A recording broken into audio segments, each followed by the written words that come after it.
Mabuhay, this is Bob from Love Beyond the Sea. My channel is about marriage to a woman from the Philippines. I got married back in 2015. In fact, in about 6 weeks, we'll be going back to the Philippines for a short 2-week vacation. Now, one of the things people complain about with relationships with Filipinas, women from another country so far away, often an age gap, is that, you don't have anything in common, and she doesn't love you, and she just wants to be wants to be there for the money. I apologize for the cough. I don't know if this is ever going to go away. So one thing that can happen is what I want to talk about today. It's called a roommate syndrome. Roommate syndrome. And I can see that happening with foreigners and Filipinas. This is from Forbes.com. Mark Travers is the writer of this. I've had roommates growing up, and there's some truth here in how a relationship that's really not necessarily moving anywhere can become like a roommate situation. So please subscribe, Love Beyond the Sea, and leave a comment here. The first thing that he talks about is you lead completely separate lives. If you're having this roommate syndrome, then you're leading completely separate lives. They say couples with roommate syndrome will likely have completely different hobbies, routines, social circles.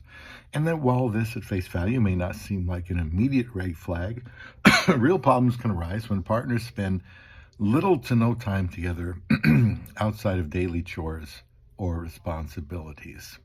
Sounds like the recipe for a stagnant relationship. Such partners, they say, will often find themselves doing their own thing, whether that's going out with friends, diving into solo hobbies, or even just managing their day-to-day lives in isolation. This isn't to say that enjoying time alone or pursuing personal interests is problematic. Rather, the concern is that their lives may not overlap at all. Let me say that again. The concern is that their lives may not overlap at all. They operate like two independent individuals who happen to live under the same roof, like a roommate. And if you see this happening in your relationship, well, then it's time to do something about it. Interestingly, research supports the idea that investing time in your relationship is key to maintaining its health. And they mentioned a study found that couples who actively invest their time in one another have significantly higher levels of well-being. But this only applied to couples who already had a high-quality, satisfying relationship. So that's another important feature there. You're going to marry somebody from another country so far away. You want to get off to a good start. You want to have a high-quality relationship from the beginning, or know how to, arrive at that destination. They say if the foundation of the relationship is shaky or unfulfilling, that investment may not lead to increased happiness, which could be why some couples stuck in roommate syndrome don't feel a boost from spending time together. And you can see for yourself how in a relationship with a Filipina, how if they don't have a foundation that's firm, that they just may not be getting anywhere, just spinning their wheels. They're together, you see them together, but something just doesn't seem right. It's like, okay, they're there, they're together, but there's just a lack of spark. You can tell something isn't right, because this is me speaking, when you're doing things together, when you can,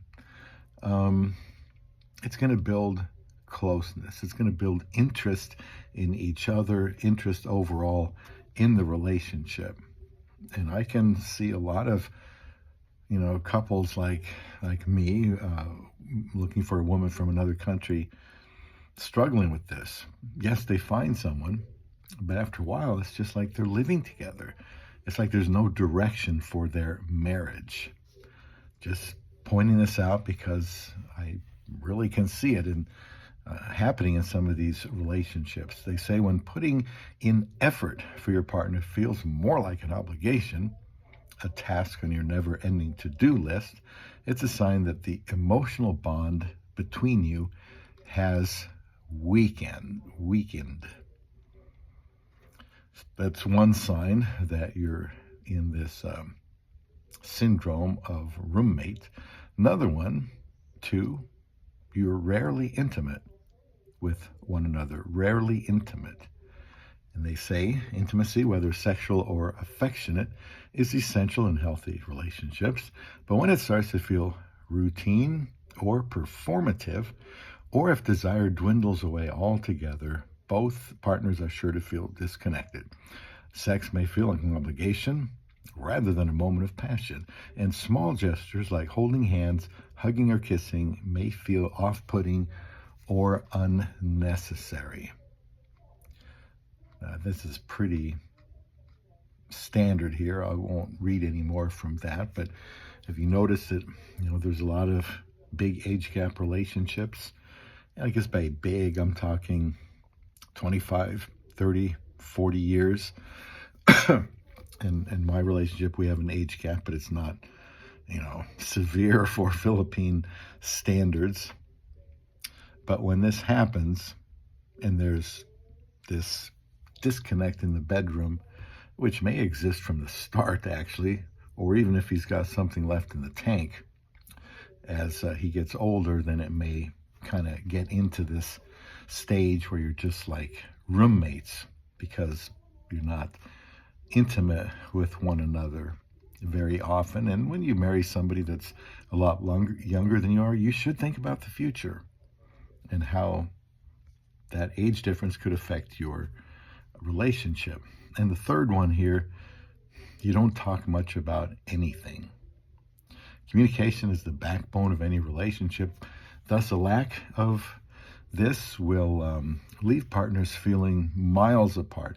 Couples with roommate syndrome, however, won't just avoid difficult conversations. They likely won't talk to each other about anything else, anything. Couples with roommate syndrome might see no purpose in asking each other about their days, sharing their thoughts or feelings. In fact, they might not chat casually at all, likely because they've run out of things to say. And without any open, thoughtful, or even just fun dialogue, they soon feel both emotionally and socially deprived. Now, there's so much to this article on Forbes.com, but those are the main points that you should think about when you marry somebody from the Philippines. You've got an age difference, which likely means you don't have a whole lot in common, that you could be beginning to lead completely separate lives. You're rarely intimate with one another. That could happen one day, and you may not talk much about anything at all. And that can happen. The talking part, well, obviously, if you don't have much in common, you're going to have to get something in common, or you're just not going to be talking a lot. But if you're both same religious beliefs, you got the same worldview, maybe you like the same music, maybe you both like to travel. My wife and I, we do like to travel. I didn't do any traveling before. I didn't have anybody to travel with, but that's something we can do. We can look back and reflect on where we've gone and talk about that. Maybe we want to go there again or go somewhere else.